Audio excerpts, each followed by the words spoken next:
C'est une bien triste date d'anniversaire. Couple star de l'été 1997, Lady Diana et son compagnon, le richissime héritier Dodi Al-Fayed, décident de passer la fin de l'été à Paris.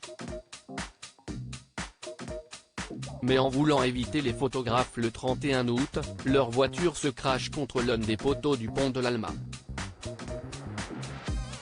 Un drame qui les tuera tous les deux mais qui aurait sans doute pu se dérouler autrement. C'était l'aube du XXIe siècle, et celle d'une nouvelle page de sa vie, 1 an et demi après son divorce du prince Charles et alors qu'elle semble enfin avoir trouvé l'amour dans les bras de son nouveau petit ami Dodi, dont le père est le richissime homme d'affaires Mohamed Al-Fayed, Lady Diana décède brutalement le 31 août 1997 à Paris, dans un terrible accident de voiture. À ses côtés, Dodi Al-Fayed est tué sur le coup, un garde du corps très gravement blessé et le chauffeur, qui était en réalité le chef de la sécurité du Ritz, meurt également. Si l'accident s'est probablement produit car ce dernier, passablement alcoolisé, tentait d'éviter les paparazzis qui les avaient pris en chasse et roulait beaucoup trop vite, il semble que la voiture, également, ait été mise en cause. En effet, la Mercedes noire du couple n'était pas vraiment aux normes et a même été qualifiée d'épave par l'assurance. Le véhicule avait eu une première vie dans laquelle il avait été gravement accidenté puis avait été racheté d'occasion par le propriétaire de la société de limousine qui louait au Ritz, raconte Jean-Michel Karadec, journaliste et auteur d'un livre sur le sujet. Ayant eu accès au rapport de police, celui-ci précise que le couple n'aurait tout simplement jamais dû l'emprunter, arrivé dans un Range Rover, il était prévu qu'il reparte avec.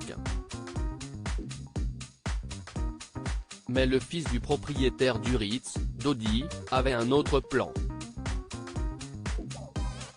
qui leur a finalement coûté la vie. S'il avait suivi les recommandations de Mohamed. 20 minutes avant l'accident, Dodi demande une voiture de grande remise, une sorte de taxi de luxe. Il dit à son garde du corps de prendre la Range Rover et de sortir par l'avant du Ritz pour faire croire aux paparazzi qu'il se trouve dans la voiture, tandis que Diana et lui empruntent la sortie arrière et montent dans la Mercedes conduite par Henri Paul, explique le journaliste. Un déroulé des faits qui exclut donc l'hypothèse d'un sabotage de la voiture. Personne ne savait qu'il allait prendre une nouvelle voiture, la Mercedes, puisque Dodi a changé ses plans 20 minutes avant de partir, tout s'est vraiment fait à la dernière minute. Mais un drame qui aurait pu être évité, si le couple avait suivi les recommandations de Mohamed, inquiet pour eux, cela aurait pu être totalement différent principalement si Dodi Al-Fayed avait suivi les instructions de son père, Mohamed, qui avait organisé le périple au millimètre près, conclut le journaliste.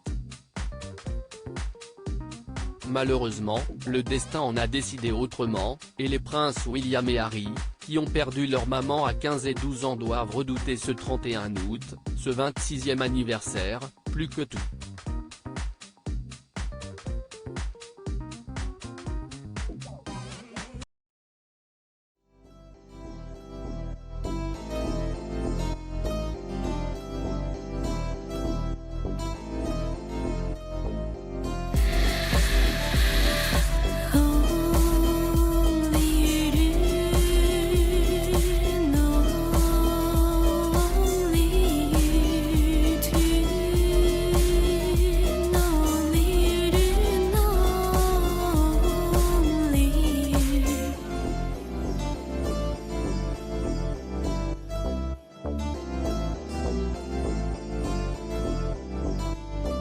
To